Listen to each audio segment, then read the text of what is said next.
Morning ஒரு 6:50 போல் Trichy to Nagapattinam வரைக்கும் train.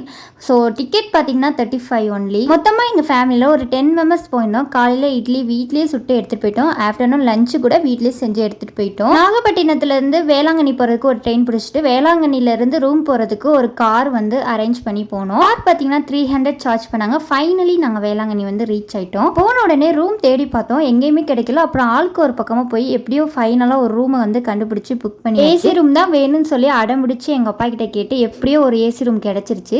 இங்கே பார்த்தீங்கன்னா ஃபுட்டெல்லாம் அங்கேயே சமைச்சிக்கலாம். இந்த சிலிண்டர் அடுப்போட 1 டேக்கு பார்த்தீங்கன்னா 300. வாட்டர் கேன் கீழே இருந்து 50 ருபீஸ்க்கு எடுத்து ஃபைனலாக ரூமுக்கு வந்துட்டு கொஞ்சம் நேரம் படுத்து அப்படியே ரிலாக்ஸாக ரெஸ்ட் எடுத்துட்டு அதுக்கப்புறம் என்ன நம்மளோட பீச்சுக்கு தான் போனோம். பீச்சுக்கு போயிட்டு பார்த்தீங்கன்னா செம்ம ஆட்டம் வெயில். பீச்சுக்கு போன டைம் பார்த்தீங்கன்னா 2:30 இருக்கும். செம்ம வெயில். ஆனால் பட் நல்லா ஜில்லுன்னு இருந்துச்சு தண்ணி. அப்புறம் ரூம் போயிட்டு ஃப்ரெஷ்அப் ஆகிட்டு சர்ச்சுக்கு போனோம். அங்கே பார்த்தீங்கன்னா அன்எக்ஸ்பெக்டடாக அங்கே ஒரு சின்ன திருவிழா மாதிரி வச்சுருந்தாங்க.